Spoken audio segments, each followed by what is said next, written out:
Ako si Cyril Beatriz Gantong, ang inyong Pangulo, at nandito ako para personal na magbigay paalala sa mga programa ng ating gobyerno na maaari niyong mapakinabangan ng libre bilang isang Pilipino. Una, ang K-12 ng Kagawaran ng Edukasyon. Ito ang bagong kurikulum na sinusunod ng ating mga paaralan na may layunin na ihanda ang bawat mag-aaral sa mas matinding hamon at kompetisyon sa internasyonal na pagtatrabaho. Ikalawa, ang Disaster Risk Reduction and Management Program na nagtuturo sa atin ng mga tama at kailangan gawin kapag may lindol, sunog, baha, at marami pang mga sakuna.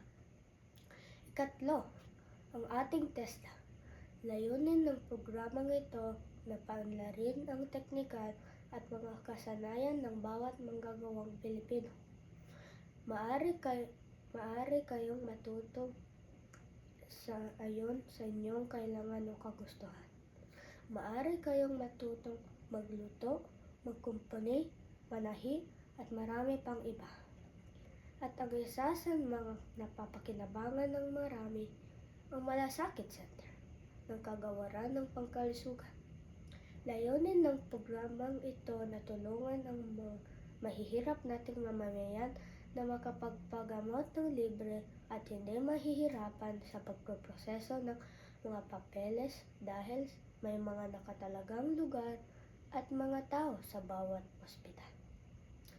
Bawat sa mga karagdagang impormasyon, narito ang mga website na bawat ahensya na maaari niyong bisitahin. Muli, ako po ang iyong Pangulo, Cyril Beatriz Gantong. Maraming salamat.